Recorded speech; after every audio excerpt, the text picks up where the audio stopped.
On your iOS device, navigate to the GarageBand application. If you don't have GarageBand or don't know what that is, GarageBand is a native Apple app, so it's free on your device and free to use. Navigate over to the App Store on your iPhone. Click the search option along the bottom of the screen. Enter GarageBand in the search bar. Since I already have GarageBand loaded on my device, I'm going to go ahead and launch it from here in the App Store by tapping the Open button. When using GarageBand for your first time, you may not have the screen you see here. As I have icons for projects that I've already created, we'll create a new project. Click the plus button here. There's several options to choose from, but we're going to ignore these. We're going to select the audio recorder. I'm going to click this blue metronome button here off.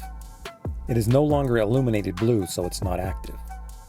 We're going to go ahead and click on the tracks icon to display our tracks. Now click the loop icon here. This gives you the option to navigate Apple loops, files, or music.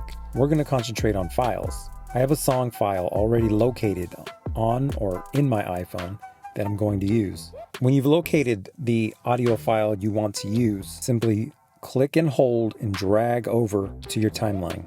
On the timeline, edit your audio file to your liking. The audio clip in a project is called a region. To edit this region, click on the region until highlighted. To trim this region, drag the left or right edge of the frame. Once you are satisfied with the editing, click the triangle icon here to return to the My Songs browser. In the My Songs browser, touch and hold the song you want to share. Scroll to share, then tap the share button. Then tap ringtone. The export ringtone panel opens, showing the name of the ringtone. By default, the ringtone uses the same name as the song. We're going to change the name to RT Tutorial. To rename the ringtone, tap the name and type a new name.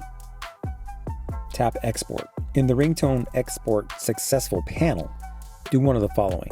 Click OK to return to the GarageBand application, or you can select Use Sound As. Here, select the option you would like to use for this ringtone. If you wish to assign the ringtone preference at a later time, from the Settings menu, simply click Done. Alternatively, you can set and change ringtones from your Settings menu. Click on Settings. Scroll down to Sounds and Haptics. From here, select Ringtone.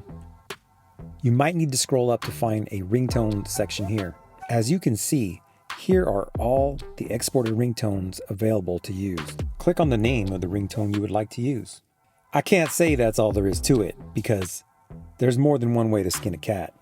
But hopefully, this was as simple for you as it was for me. And as always, if there are any questions or comments, please leave them below.